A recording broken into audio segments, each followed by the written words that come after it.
A continuación, Noticiero Telesucesos. Clasificación A. Apto para todo público. Un noticiero pensado para usted porque se lo merece. Nos acercamos a la realidad desde diferentes perspectivas. Noticiero Telesucesos. Primera parte del Noticiero Telesucesos con las noticias más importantes del día.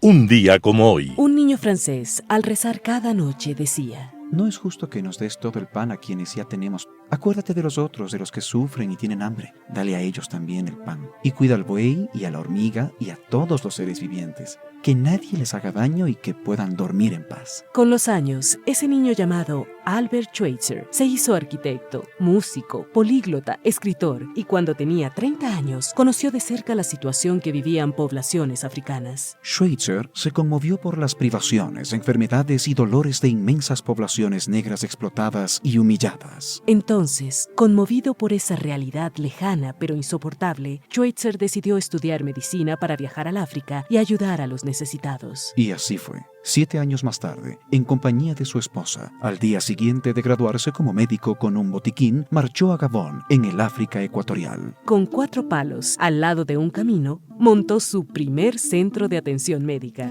Era la primera vez en África que los habitantes veían llegar a un hombre blanco sin látigo o fusil en la mano. Era la primera vez que un hombre blanco llegaba para ayudarlos. Albert Schweitzer ganó el Premio Nobel de la Paz por su labor médica y humanitaria en África, donde vivió hasta los 90 años. Este hombre extraordinario estaba naciendo un día como hoy, 14 de enero de 1875. Y cuentan que en las noches africanas, los tambores y las voces piden que nazcan hombres blancos como él, siquiera una vez cada 1000 años. Las principales noticias del día.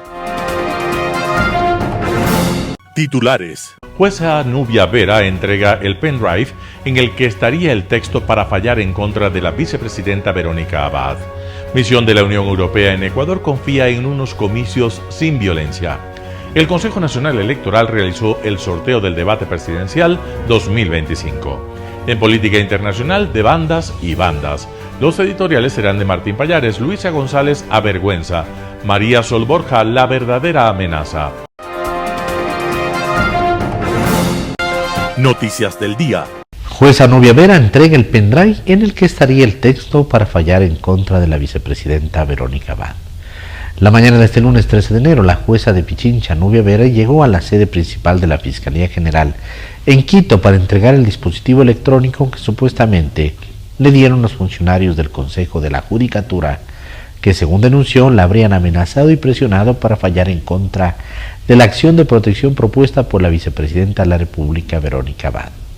La jueza llegó a la fiscalía usando un chaleco antibalas y acompañada de un grupo de abogados. Al ingresar no dio declaración alguna, pero sí lo hizo casi una hora después de su llegada. A su salida, Nubia Vera confirmó la entrega del pendrive relacionado con los hechos que denunció a finales de diciembre pasado, denunciados después de dar a conocer la sentencia oral favorable a la acción planteada por la vicepresidenta Verónica Abad. Insistió en que Mario Godoy, presidente del Consejo de la Judicatura, le entregó un pendrive con los insumos de cómo tenía que ir la sentencia, la cual debía ser negada a la vicepresidenta Verónica Abad.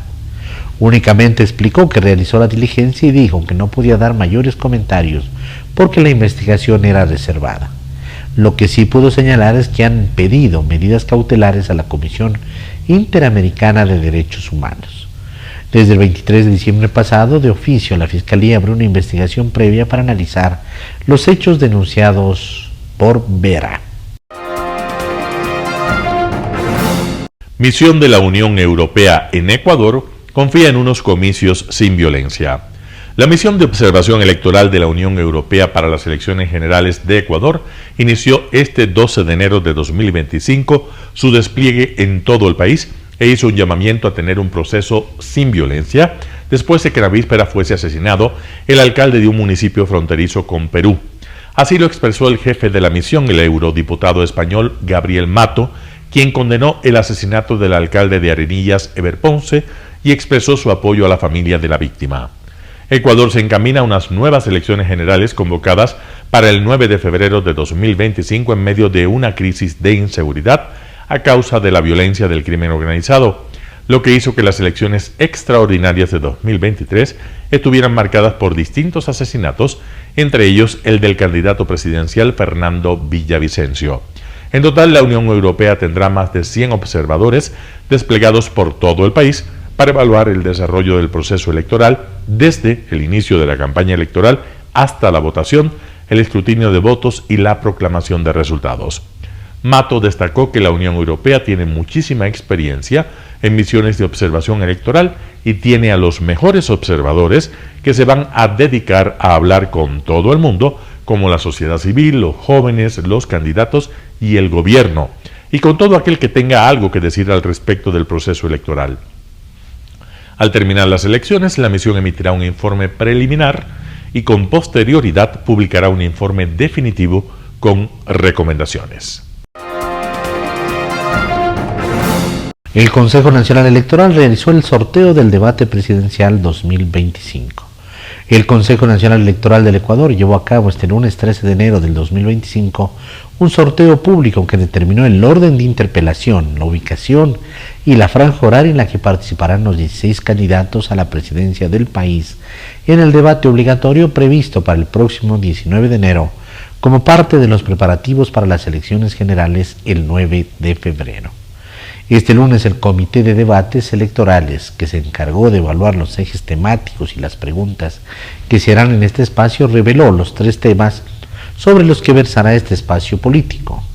La aspiración es que los presidenciables digan cómo lo van a hacer, cómo van a dar soluciones a los problemas del país abordados en estos ámbitos.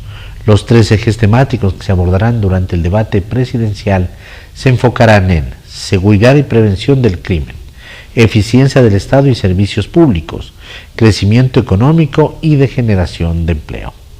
El orden de ubicación e intervención para la primera franja horaria de 19 a 20 horas 30 quedó así: 1. Henry Cucalón, 2. Jimmy Jairala, 3. Francesco Tabacci, 4. Jorge Escala, 5. Henry Kronfle, 6. Luis Felipe Tillería, 7. Juan Iván Cueva y 8. Daniel Novoa Acid. El orden para la franja horaria de 20 horas 35 a 22 horas se determina así: 1. Enrique Gómez, 2. Luisa González, 3. Carlos Rabascal, 4. Andrea González, 5. Pedro Granja, 6. Iván Saquicela, 7. Leonidas Isa y 8. Víctor Arauz. Entrevista del día. En Radio Sucesos estuvo Vicente Albornoz, decano de la Facultad de Economía y Administración de la UTLA. Habló sobre el aniversario de la dolarización en el Ecuador. Escuchemos lo que dice. Hay que separar la dolarización de muchos otros eventos que han ocurrido en la economía. El feriado bancario y la crisis que usted describe no tienen nada que ver con la dolarización. Hubo una tremenda crisis bancaria que se juntó a una crisis económica y una crisis fiscal y una crisis cambiaria. Eso vivió el Ecuador desde fines del 98 hasta fines del 99. Fueron 12 meses de una monstruosa crisis. Esa crisis causó que el dólar que el sucre se devalúe. Así es. Lo que usted decía del tipo de cambio, eso fue antes de dolarizar. Así es. Esa crisis causó mucho desempleo. Ese desempleo causó mucha pobreza. La mezcla de pobreza, desempleo y desencanto causaron muchísima migración. Todo eso fue antes de dolarizarnos. Eso es muy importante tener claro. La crisis se venía cocinando desde comienzos de los 90, explota en el año 98, a fines del 98, y es para fines del 99 cuando la crisis ya había pasado, quizás mediados del 99, la crisis bancaria, con el feriado bancario. El feriado bancario fue una medida desesperada para tratar de encontrar una solución para la crisis financiera, la crisis bancaria. El feriado bancario no está conectado con la dolarización, fue 10 meses antes, algo así. El feriado bancario es marzo 99 y la dolarización va a ser en enero 2000. Separemos las cosas, no es una sola, no es lo mismo, ¿no? Entonces entendamos que esta tremenda crisis bancaria, económica, cambiaria, fiscal, que se desata a fines del 98, les lleva al país realmente a una situación terrible. Y eso causa pobreza, desempleo, migración y unas historias que todos nos acordamos más como pesadilla. Y después, claro, la salida a la crisis, y no es la causa, sino es más bien es el resultado de la crisis, es, ok, dolaricemos el país, que fue una solución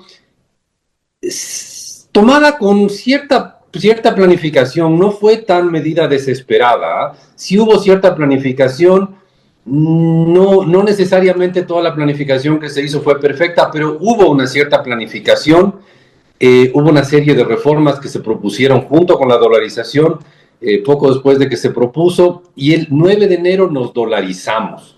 Y la gente junta erróneamente esa dolarización con la devaluación del sucre, pero no, el sucre se devaluó antes, Fue la mucho antesala, antes de dolarizarnos. Y sí, hay gente que tenía deudas en sucres y deudas en dólares y le costaba pagar con los sucres. Pero también entendamos que si yo tenía una deuda de 100,000 sucres, que era bastante plata en el 97, para el 2000 mi deuda era $4, era fácil de pagar. Ahí hubo mucha gente que más bien se benefició mucho porque debía en sucres, el sucre se devaluó y fue facilito pagar. Lo que también hubo es gente que tenía depósitos en sucres y como el sucre perdió valor, le entregaron pocos dólares. O sea, separemos bastante las cosas que nos llevaron a la dolarización. Ahora, ¿qué ha producido la dolarización? Básicamente nos dio estabilidad de precios. Eso es lo que sí podemos agradecerle a la dolarización, porque no, es impresionante las inflaciones que solíamos tener antes de dolarizarnos y las inflaciones que tenemos hoy día. Es otro mundo, ¿no? Yo digo que los jóvenes, los menores de 20 años, hay dos cosas que no han conocido los menores de 20. No han conocido ni el sucre ni la inflación. Así es. Ni el sucre ni la inflación. Créame que yo soy profesor de economía y cuando uno explica inflación a los alumnos menores de 20 años, claro, lo pueden entender, pero como un fenómeno distante, teórico, que claro, sí, no, interesante esto de la inflación, interesante saber, pero no es un fenómeno como nosotros lo vivíamos del día a día, pues que uno sabía, había mil estrategias que uno tenía para defenderse de la inflación, comprar las cosas a comienzos de mes, yo que sé, había mil estrategias que uno las aplicaba ya de manera natural.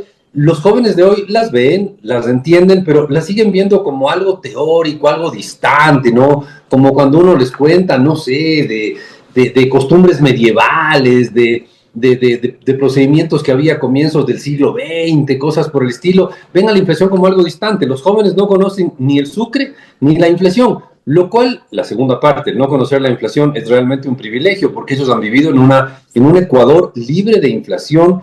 Y claro, es como usted y yo no valoramos el aire que respiramos porque siempre está ahí.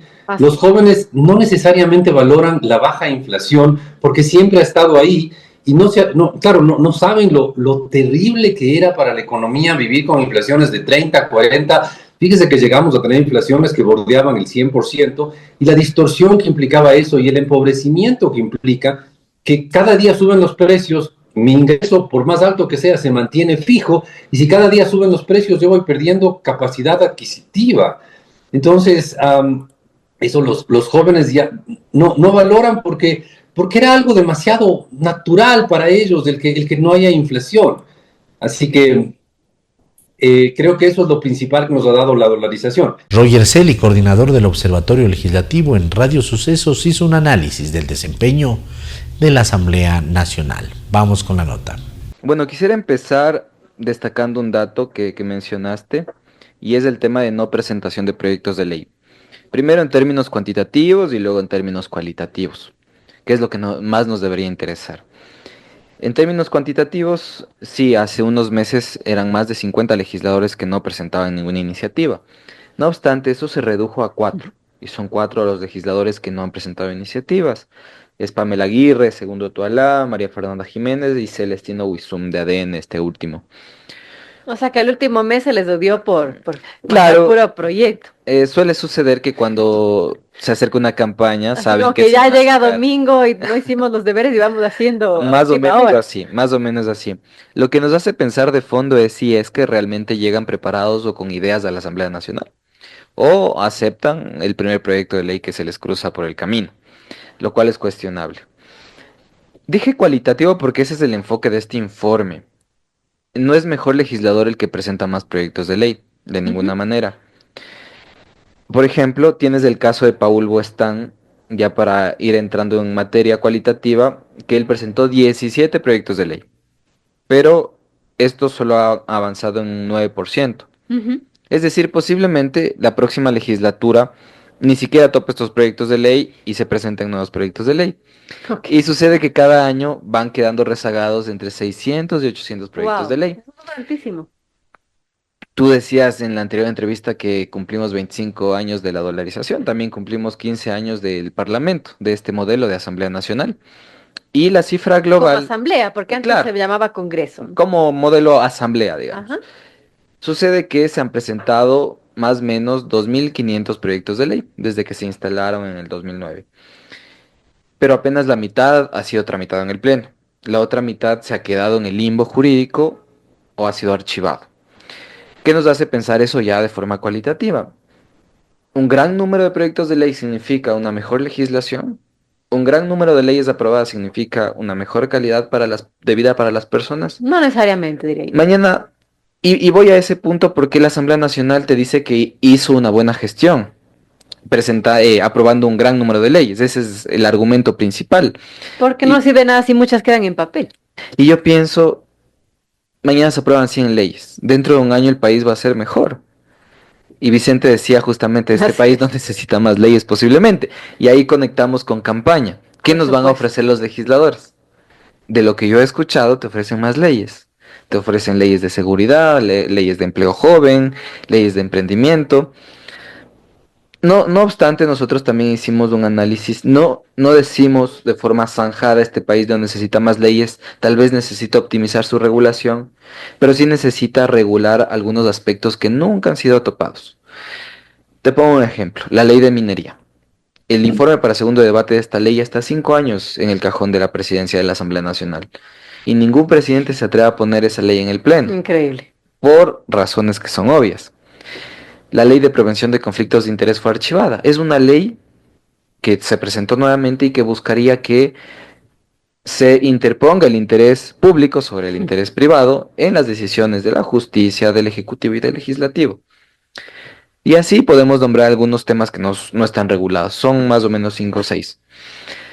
Ahora a la ciudadanía nosotros presentamos este aporte.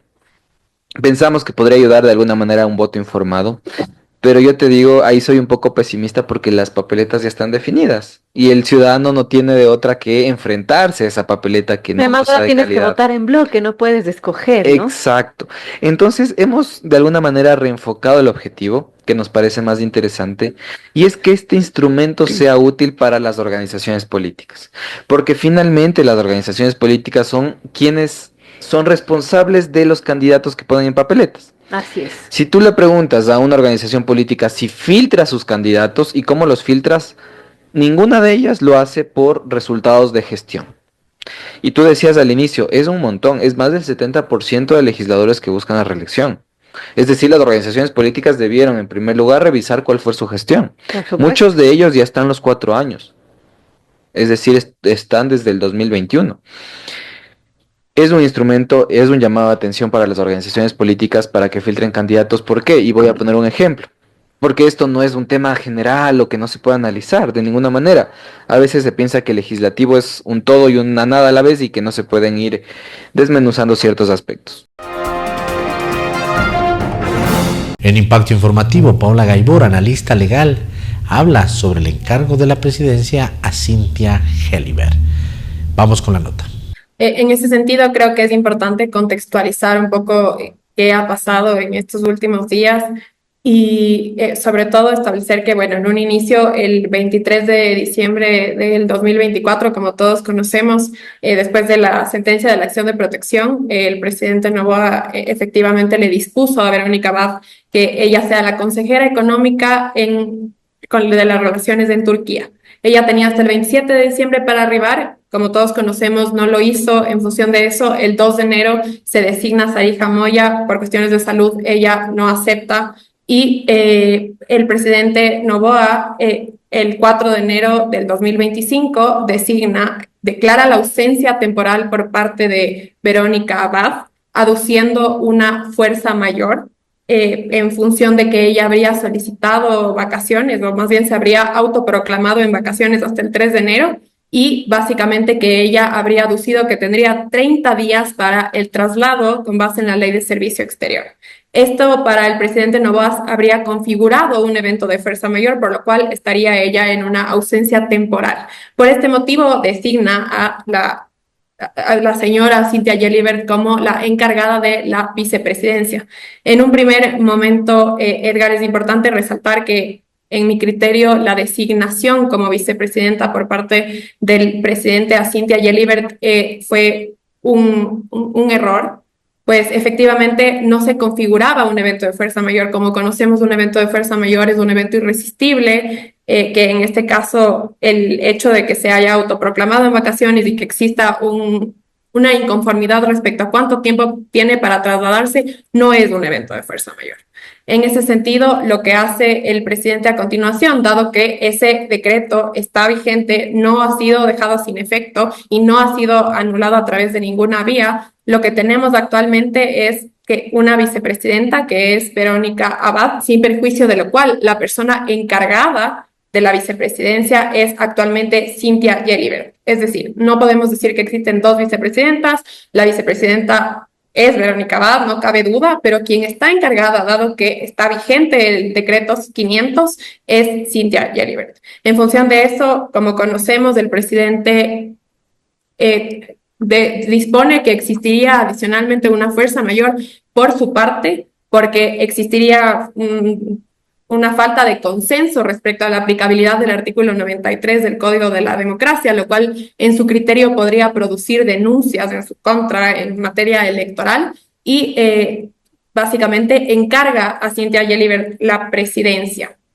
Y en ese sentido, lo que hace es básicamente una notificación a la Asamblea, y esto es importante porque existen dos figuras diferentes, que es la ausencia temporal, la cual debe ser notificada a la Asamblea, y la licencia, que en cambio, si bien se notifica a la Asamblea tiene la potestad o la competencia de aceptar o negar este pedido de licencia. En el caso de la ausencia temporal, la Ley Orgánica de la Función Legislativa únicamente nos habla de una notificación. En función de eso, el secretario de la Asamblea, ni la presidenta encargada, ni tampoco el pleno de la Asamblea tenían competencia para devolver o para pronunciarse respecto a si se configuraba o no se configuraba el evento de fuerza mayor.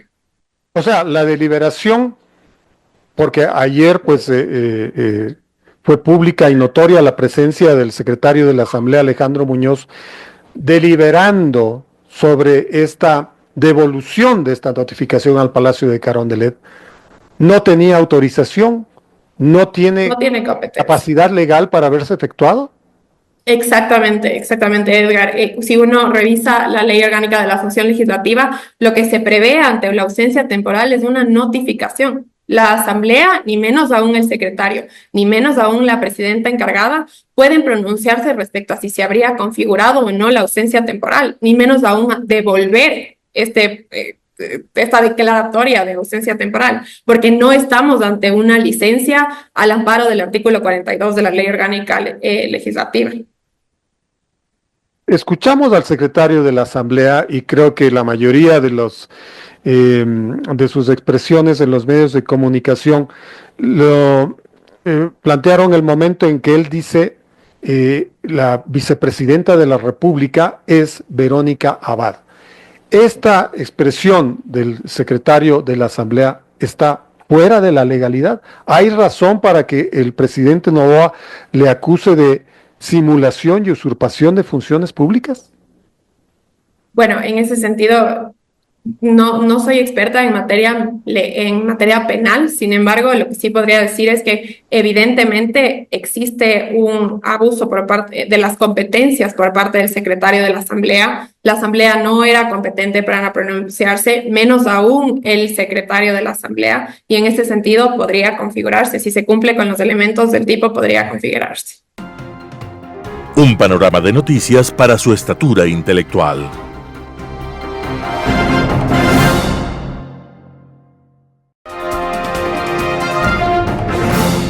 Global Hoy con Alan Catey. De bandas y bandas. El término banda tiene algunas acepciones en variados contextos.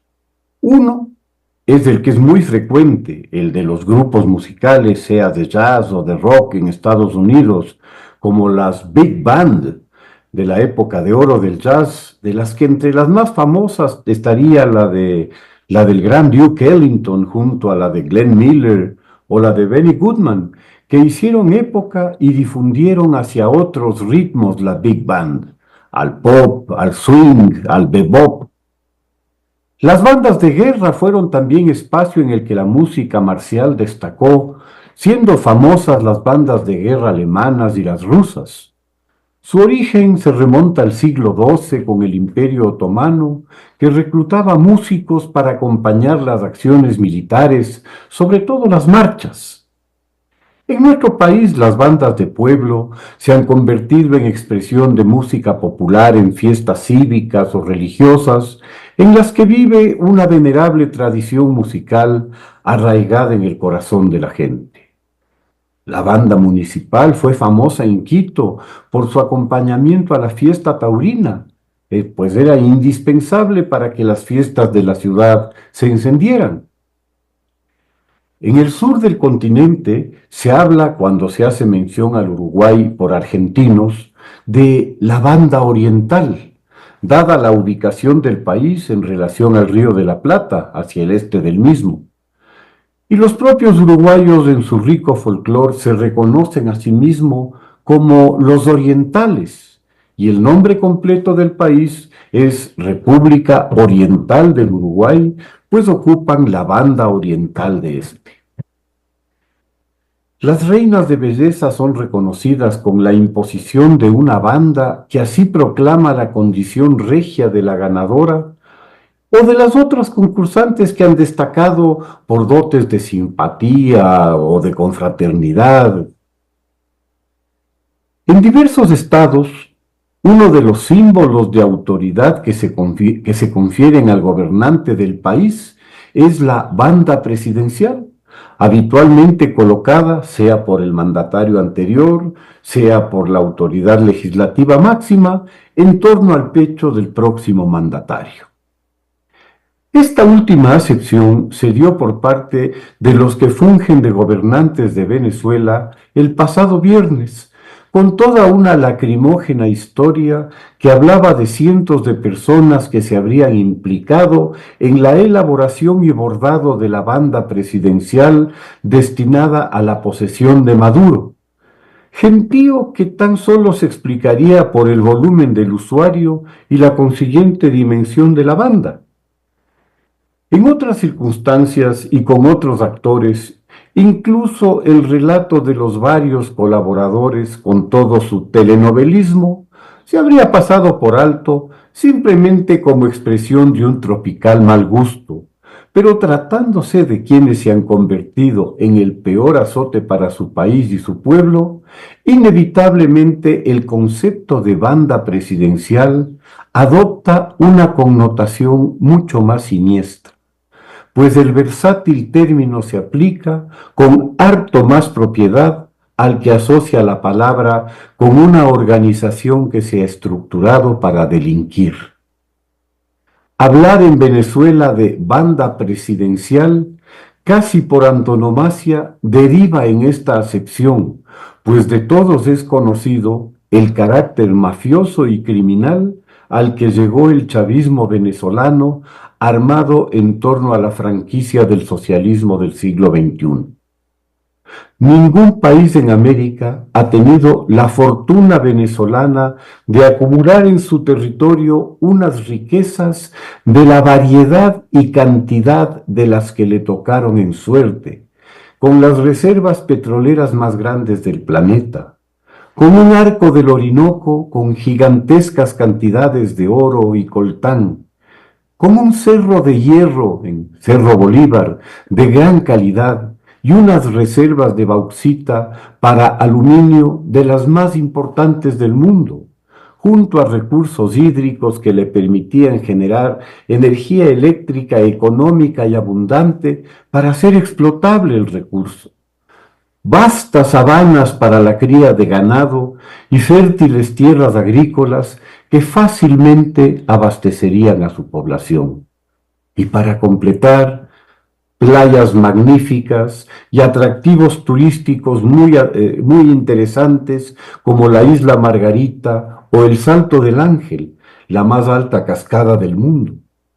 Todos los recursos para situar a Venezuela entre los países más ricos del mundo. Su tragedia fue que junto a esos dones les tocó también la inconsciencia de elegir a una bien organizada banda de delincuentes para que se ocupara de robarse todo lo que estuviera al alcance de su rapacidad y que lo siguiera haciendo a lo largo de un cuarto de siglo, repartiéndose entre las diversas pandillas que integran esa mafia que saquea a Venezuela, cada sector de su economía para exclusivo beneficio de los pandilleros.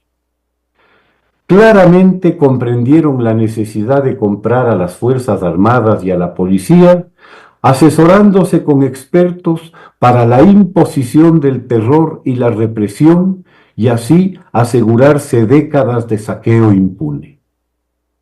Así, el viernes pasado se vio efectivamente y en plena exhibición de su impudicia a la banda presidencial al completo, disfrazada de trajes de gala, uniformes con medalleros casi olímpicos o poco menos, joyas, gafas de marca, en un país donde sus ciudadanos deben sobrevivir con $5 al mes.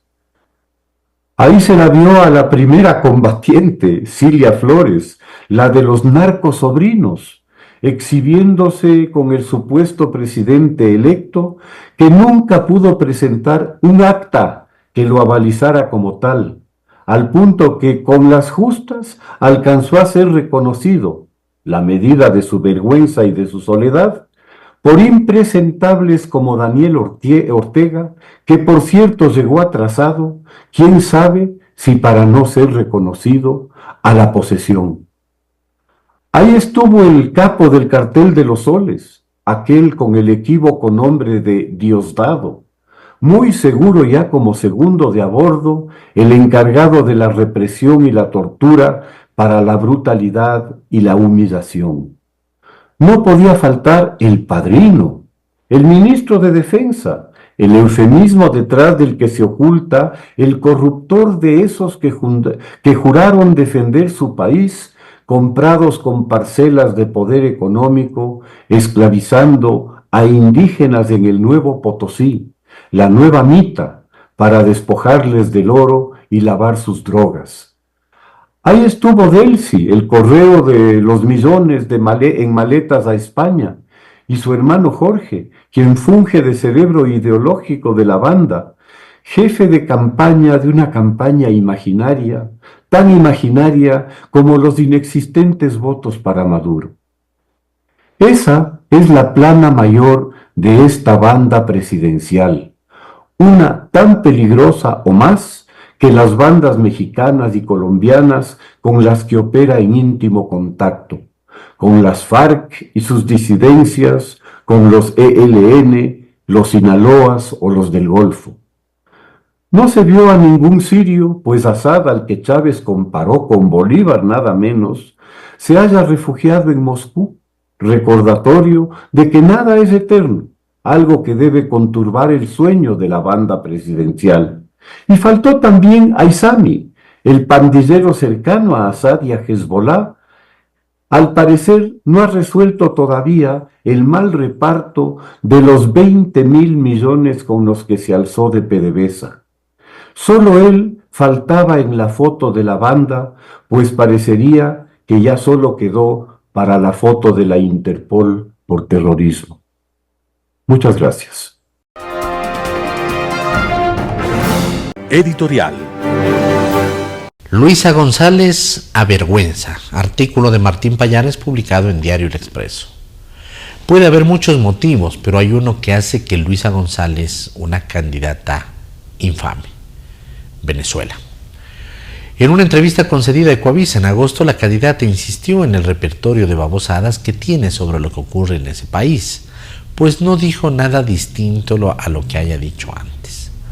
No tener una posición democrática y humanista a estas alturas frente a Maduro y su dictadura no tiene perdón ni humano ni divino. Este viernes 10 de enero en Ecuavisa otra vez se hizo la tonta con el tema. Una candidata a la presidencia, es decir, alguien que pretende dirigir los destinos de un Estado, que sostenga no tener una posición sobre lo que está pasando en Venezuela, es de una indignidad absoluta. Esta vez González salió con una boya salvavidas para escapar a la pregunta si considera que lo de Venezuela es una dictadura. Ecuador es una dictadura con Noboa y hay que cambiar eso. Pero posición sobre Maduro no tiene. Alguien que no quiera decir nada sobre Venezuela en estos momentos miente por cada diente.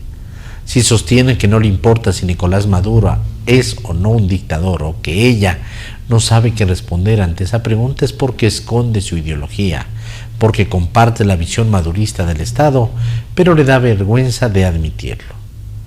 ¿Hay una expresión de cobardía y deshonestidad intelectual peor que esa? Ni el sinuoso de Gustavo Petro llega a tanto. Luisa González es cobarde. No se atreve a decir lo que realmente cree, porque aún sabiendo que es impresentable, siente que Maduro es parte de su cofradía. Todos saben que Luisa González, como todo el aparato político que la sostiene, que la acompaña y la apoya, es madurista de corazón, y que estuvieran en las calles defendiéndolo si no fuera porque ser madurista es una indignidad que ellos mismos reconocen en silencio.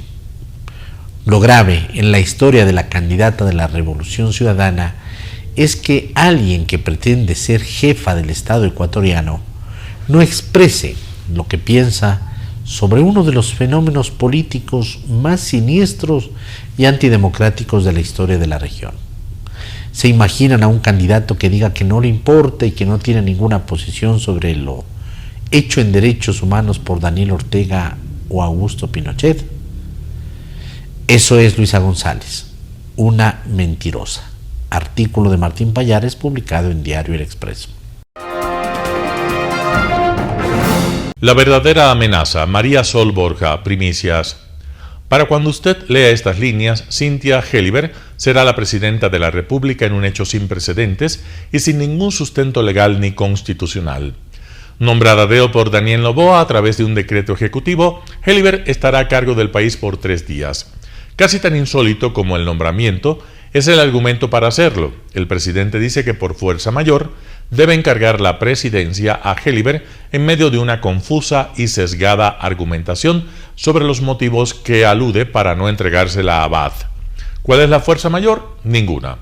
El capricho presidencial de negarse a encargar la presidencia a Verónica Abad, a quien eligió como segunda mandataria. Mientras, en el camino, se le acusa de golpista, conspiracionista, enemiga y todo epíteto que pueda justificar ante las masas el incumplimiento de la norma. Y es importante aclarar algo, que Abad nos guste o nos disguste es indistinto. Se puede hacer malabares retóricos para justificar todos los actos abusivos, por decirlo menos, que se han ejecutado en su contra. De hecho, los cachiporreros del gobierno así lo hacen. Sin embargo, Abad sí, a diferencia de Helliver, fue elegida por los ciudadanos en el mismo proceso democrático en que fue elegido Noboa.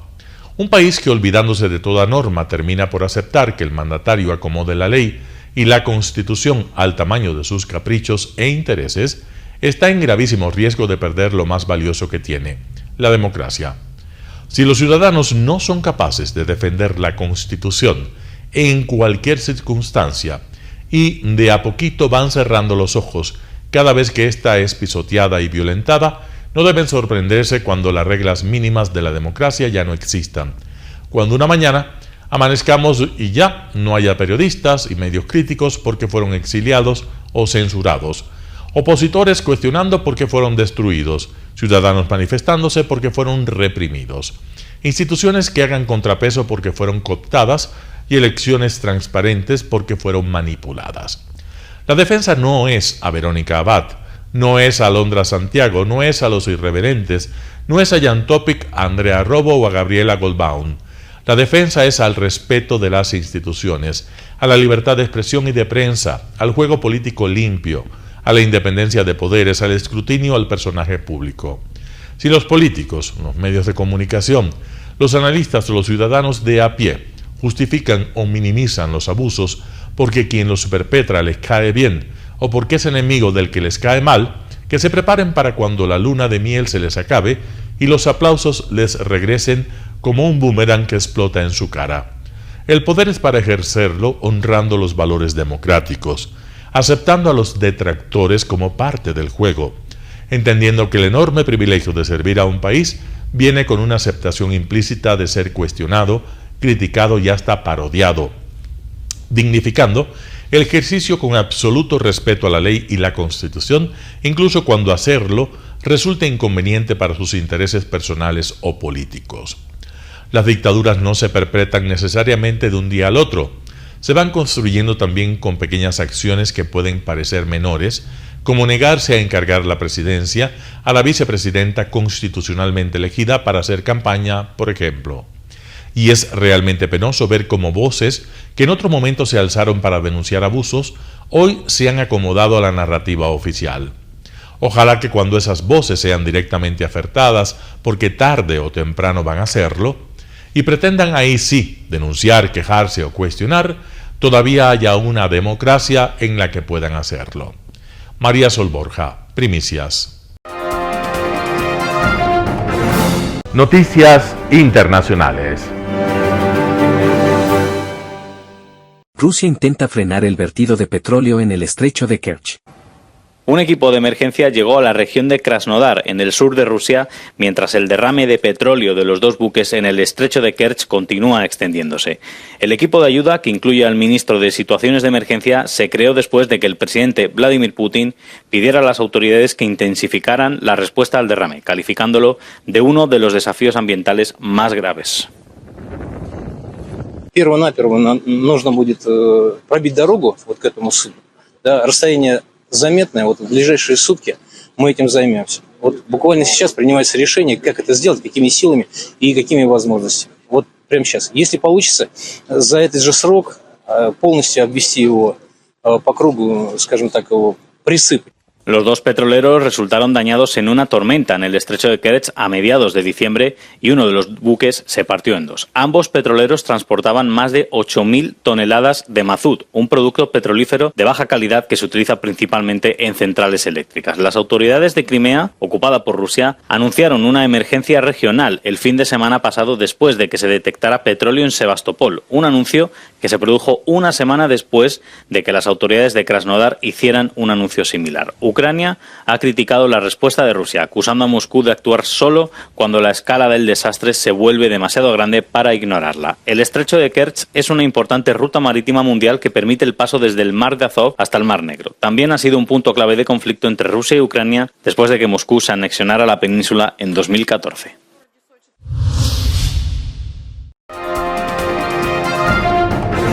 El viento aviva los incendios de Los Ángeles, 24 muertos y miles de evacuados.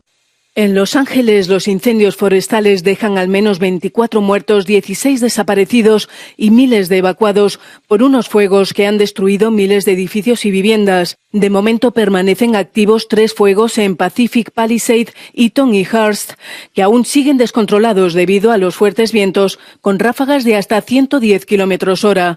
But with the lack of water and the lack of manpower, we figured if we weren't there, the houses wouldn't be there, and they wouldn't have been. On Coleman, there's probably 20 houses on the street, and about 7 are left. Los bomberos trabajan en una carrera contrarreloj mientras la policía y los equipos de rescate ayudan en las áreas devastadas.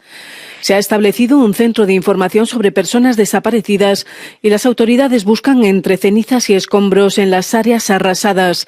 Los equipos de emergencia afrontan difíciles condiciones meteorológicas que podrían empeorarse en los próximos días.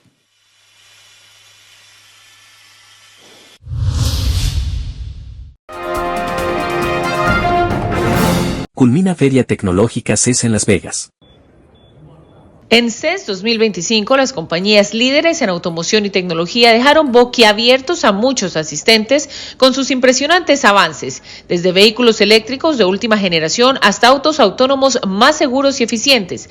La transformación de la movilidad como la conocemos es un hecho. Autonomía de muchos coches, incrementa mucho el rango, se manejan solos, está demasiado futurista.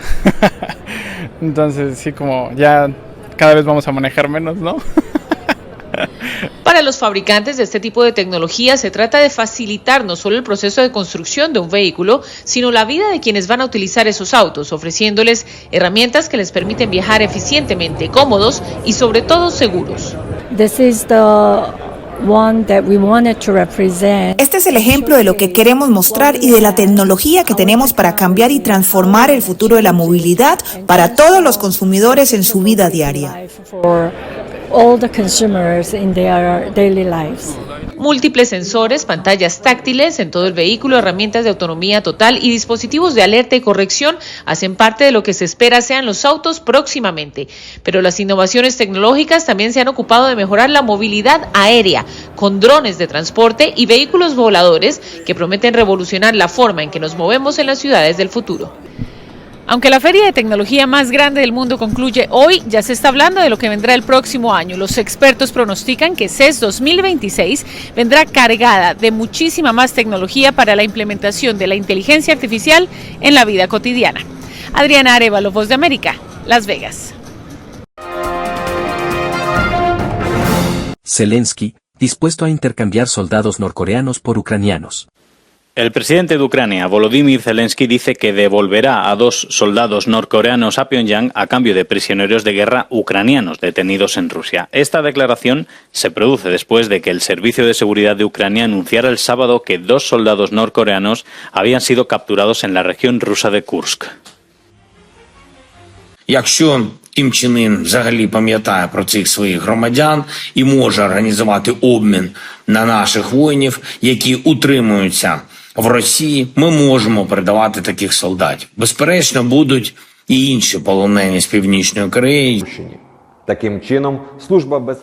Zelensky dijo que durante el interrogatorio, uno de los hombres dijo que quería regresar a Corea del Norte, mientras que el otro, según se informa, indicó que quería quedarse en Ucrania. No ha habido comentarios de Pyongyang sobre la captura de los 2 soldados, pero Corea del Norte no ha confirmado públicamente que haya enviado tropas para apoyar el esfuerzo bélico de Rusia. El Servicio de Seguridad de Ucrania dijo que su captura era una prueba indiscutible de la participación de Corea del Norte en la guerra. La agencia de noticias surcoreana Yonhap, citando a la agencia de espionaje del país, dijo que 300 soldados norcoreanos habían muerto en combate y unos 2.700 habían resultado heridos. Спілкування з ними відбувається через перекладачів корейської мови у взаємодії.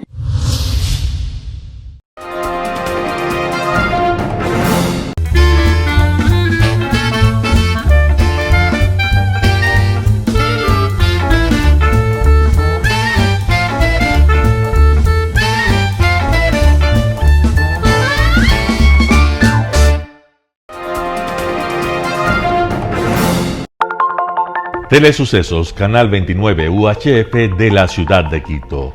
Un canal de televisión abierta, siempre inédito, para una audiencia especial. Somos cultura, educación, salud, opinión calificada, normas de vida. Y todas las tardes, de lunes a viernes, desde nuestros estudios en Arena Telesucesos, escenario propio destinado a promover el deporte. En tiempo real, usted y su familia, en su televisor, desde la comodidad de su hogar, disfrutarán de los partidos, eventos, campeonatos que realizamos diariamente de ecuavóley, básquet, box, lucha libre, cachascán, gimnasia, artes marciales, tenis de mesa, fútbol sala, transmisiones en vivo de los principales partidos de fútbol barrial y colegial. En fin, somos un canal inédito, inéditos en el deporte. Transmisiones de acción y conocimiento en el deporte.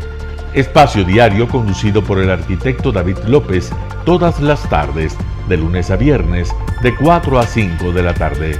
Siempre inéditos y distintos, siempre jóvenes. Personajes jóvenes de generaciones nuevas.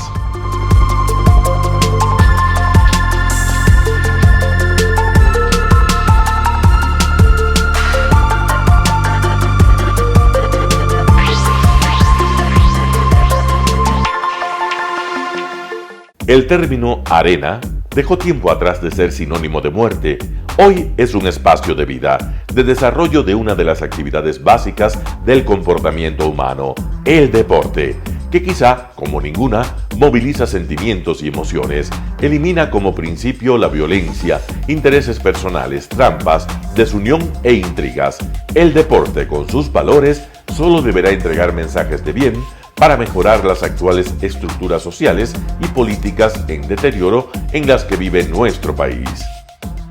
Hoy entregamos a nuestra audiencia de la ciudad de Quito deportes y en especial a la parroquia de Calderón, uno de los sectores populares de mayor desarrollo de la ciudad, con una población estimada en 1 millón de habitantes que están en contacto diario con el canal 29 UHF, presente con sus instalaciones deportivas en Llano Grande, su centro de gravedad. Telesucesos, desde nuestro estudio principal y en el de Arena Telesucesos, es el único medio de televisión que transmite de lunes a viernes 4 horas diarias de diversos eventos y novedades deportivas: el ecuavóley, básquet, tenis de mesa, halterofilia, taekwondo, esgrima, box, cachascán, gimnasia olímpica. Pueden ser observados en Canal 29 UHF y en todas las redes sociales en su televisión, sin ningún costo, desde la comodidad de su hogar, en nuestro canal y en las redes sociales. Arena Telesucesos es el escenario en donde el deporte tiene vida. Nuestros invitados y jugadores están en la cancha junto a usted y como nunca antes en la pantalla de su televisor, acercándole a un espectáculo inolvidable de luz, color y fiesta. Por fin usted encuentra el deporte que practica y que nunca es transmitido ni considerado por otros medios de comunicación con la importancia que nosotros le damos. El ecuavóley es el gran protagonista en una cancha con todos los estándares y comodidad para su práctica. Es el único deporte ecuatoriano con partida de nacimiento ecuatoriana. Somos inéditos, nos acercamos al deporte popular de nuestra gente que comparte nuestros esfuerzos. En Arena Telesucesos, aparte del atractivo de los eventos deportivos que transmitimos con nuestra señal a los televisores de su hogar, también entregamos muchos de los valores que encierra el deporte y en especial privilegiamos nuestra identidad nacional en el ecuavóley, jerarquizando su presencia como el deporte con partida de nacimiento en nuestro país.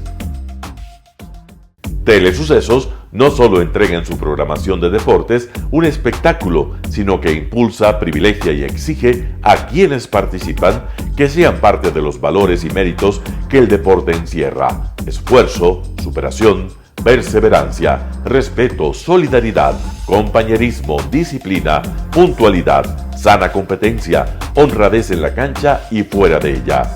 La práctica deportiva siempre generará beneficios positivos para su cuerpo y entregará salud estable, pero refuerza además la identidad personal y premia siempre el éxito conseguido. Estamos entregando a nuestra ciudad con Arena Telesucesos un esfuerzo más de un medio que es fiel a su identidad y que a través de sus contenidos de salud, cultura, opinión calificada y ahora deportes, pretende difundir lo que, aparte del entretenimiento, requiere nuestra gente. Lo hasta ahora realizado está hecho con mucho esfuerzo, pasión y el entusiasmo de nuestra parte, de nuestros empleados, trabajadores y pequeños empresarios que creen en nuestras motivaciones. Hemos dado los primeros pasos para este proyecto que seguiremos haciéndolo gracias a ustedes. ¿Cómo llegar? Nuestras instalaciones se encuentran en el norte de la ciudad, en un sector de gran crecimiento y desarrollo urbano al que se accede a través de la vía E35, más conocida como la Avenida Panamericana Norte. Desde el centro comercial El Portal, a 2 kilómetros a la derecha, se encuentra la calle García Moreno, antiguo camino a Llano Grande, una arteria en la que se desarrollan dinámicos comercios. Junto al centro comercial Ciudad Alegría, a 100 metros, hemos llegado a nuestras instalaciones, Arena Telesucesos, la cancha del Ecuavoley. Telesucesos, siempre inédito, nuestro canal online a la vanguardia tecnológica, 24 horas de programación continua a través de Internet. Telesucesos Internacional. En el Ecuador y en el mundo, Telesucesos Internacional. ¿Cómo lo sintoniza? Ingresando a www.telesucesos.net. Telesucesos Internacional. Telesucesos, el canal de televisión siempre inédito. El noticiero Telesucesos es retransmitido de lunes a viernes a las 7 horas por Radio Planeta Sur 106.1 FM de la ciudad de Loja. Noticiero Telesucesos. Las opiniones vertidas en este espacio por la producción y dirección del programa son de exclusiva responsabilidad de sus autores y de quienes intervienen en ellos.